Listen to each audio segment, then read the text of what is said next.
अब आप खुद को भविष्य के सुपर पावर मानने वाले चीन का हाल देखिए। चीन के विकास की चमक इन दिनों अंधेरे में डूबी हुई है, क्योंकि चीन में बिजली संकट की वजह से पहले फैक्ट्रियों में कामकाज ठप हुआ। अब लाखों करोड़ों घरों में बिजली न आने से लोग परेशान हैं। इसका सबसे ज्यादा असर चीन के उत्तर और पूर्व के शहरों पर पड़ा है।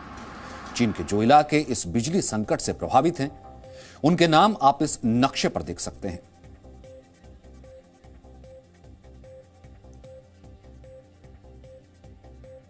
तो इन इलाकों में शामिल है इनर मंगोलिया, जिलिन,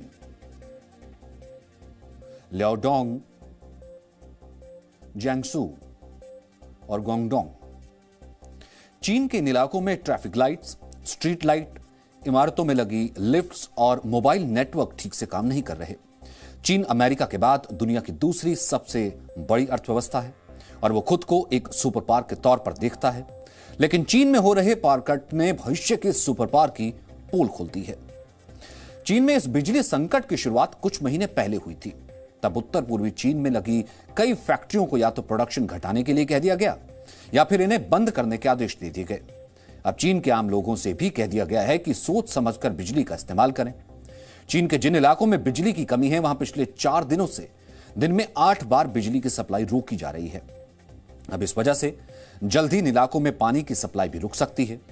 चीन के कई सुपरमार्केट्स में तो आजकल मोमबत्ती की रोशनी से काम हो रहा है।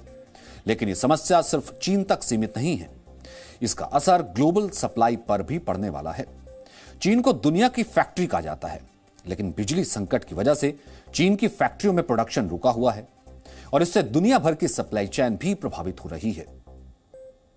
चीन में इस बिजली संकट के 2 बड़े कारण हैं। पहला यह है कि चीन में कोयले की उपलब्धता कम है और इसकी कीमतें बहुत ज्यादा हो गई हैं। इसलिए फैक्ट्रियां और बिजली सप्लाई करने वाली कंपनियां कम मात्रा में कोयला खरीद रही हैं। चीन में आज भी 68% बिजली का उत्पादन कोयले से होता है।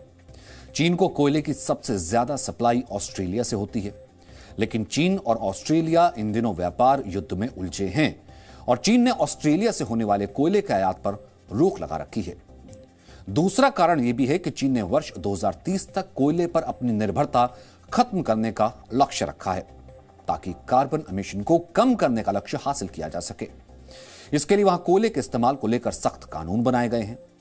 लेकिन अभी चीन की अर्थव्यवस्था इस स्थिति में नहीं है कि वो कोयले पर अपनी निर्भरता को एकदम से कम कर पाए। लेकिन जब चीन की सरकार कोई फैसला लेती है तो वो किसी की नहीं सुनती। चीन सिर्फ पूरी दुनिया में किसी भी तरह से अपनी छवि को चमकाना चाहता है और अपनी छवि को चमकाने के लिए चीन की सरकार ने अपने लाखों करोड़ों नागरिकों को अंधेरे में धकेल दिया है। चीन में अगले वर्ष विंटर ओलंपिक्स का आयोजन होना है और चीन के राष्ट्रपति चाहते हैं उससे पहले चीन की हवा एकदम साफ हो जाए और चीन के आसमान में प्रदूषण का कोई निशान ना हो। लेकिन समस्या यह है कि सर्दियों के दौरान चीन के ज्यादातर इलाकों में जबरदस्त ठंड पड़ती है। पारा शून्य से भी नीचे चला जाता है। इसलिए ऐसे इलाकों में घरों और दफ्तरों को गर्म रखने के लिए भी बिजली की जरूरत होती है। लेकिन चीन की सरकार को इन सब से कोई फर्क नहीं पड़ता। भविष्य में चीन के लोग या तो ठंड से मरने पर मजबूर होंगे या फिर भूख से मारे जाएंगे, क्योंकि फैक्ट्रियों में प्रोडक्शन बंद होने की वजह से इस साल के आखिर तक चीन की अर्थव्यवस्था में भारी गिरावट की आशंका है। अगर ऐसा हुआ तो चीन में बेरोजगारी और भुखमरी दोनों बढ़ जाएगी। लेकिन इसका असर दुनिया पर भी पड़ना तय है। पूरी दुनिया में अभी से एल्यूमीनियम, टेक्सटाइल, माइक्रोचिप्स और स्टील की कमी होने लगी है, क्योंकि इन चीजों की सबसे ज्यादा सप्लाई चीन से ही होती है। चीन की रियल एस्टेट कंपनी एवरग्रेनेड दिवालिया होने वाली है, जिस पर 22.5 लाख करोड़ रुपए का कर्ज है। इस आशंका से दुनिया भर की अर्थव्यवस्थाएं पहले से डरी हुई हैं, क्योंकि अगर ऐसा हुआ तो दुनिया में आर्थिक मंदी आ सकती है और अब चीन की हजारों फैक्ट्रियों के बंद होने पर आर्थिक मंदी की आशंका और मजबूत हो गई है। दुनिया की कई बड़ी रेटिंग एजेंसीज ने भी अब चीन की रेटिंग घटानी शुरू कर दी है। इसका असर भी पूरी दुनिया की अर्थव्यवस्था पर पड़ेगा। अब इसका समाधान यह है कि दुनिया भर के देश चीन पर अपनी निर्भरता कम करें, भारत जैसे देशों में ज्यादा से ज्यादा फैक्ट्रियां लगाएं और चीन का बहिष्कार किया जाए, ताकि चीन अपने संकट के संक्रमण को पूरी तरह दुनिया में ना फैला पाए।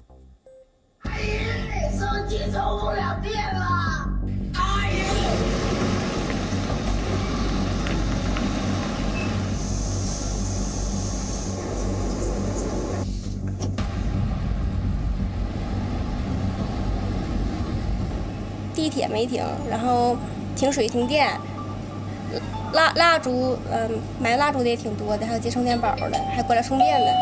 就是一片漆黑，什么也看不见，因为全部停电了嘛。只有就车过来的时候能看见灯是亮的，再不我们骑电动车灯是亮的，剩下的都是一片漆黑。你那个时候在哪里？你说我停电的时候在这边是干活，下午4点多钟停到半夜12点多钟。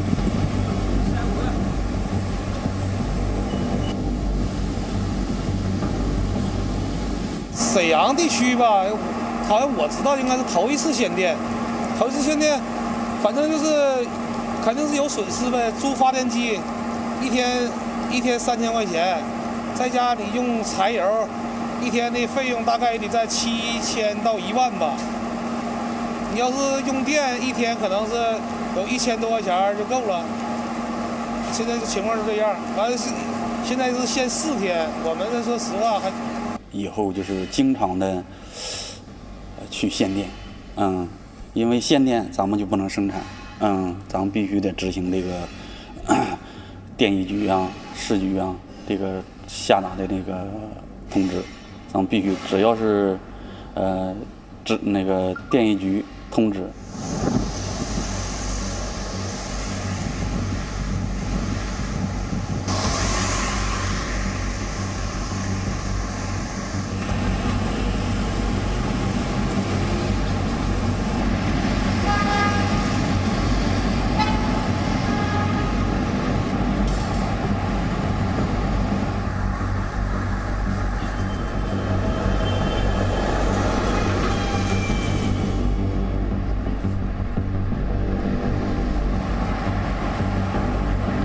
And I think to some extent, the power shortage that we are seeing now is a symptom of that, old growth model.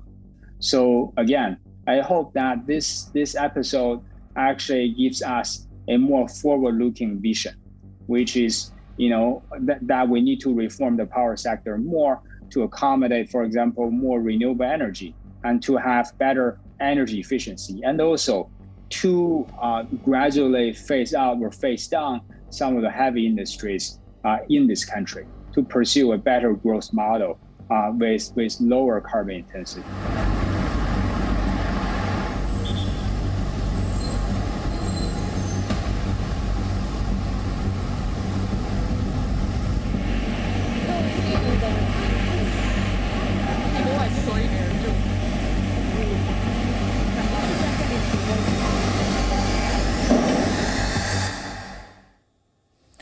Britain और चीन के हालात हमें बताते हैं कि चाहे कोई देश इतिहास में सुपर पावर रहा हो या भविष्य में सुपर पावर बनना चाहता हो, दोनों ही स्थितियों में यह नहीं भूला जा सकता है कि इतिहास का सुनहरा दौर कभी ना कभी समाप्त जरूर होता है और भविष्य की चमक कभी ना कभी फीकी जरूर पड़ती है।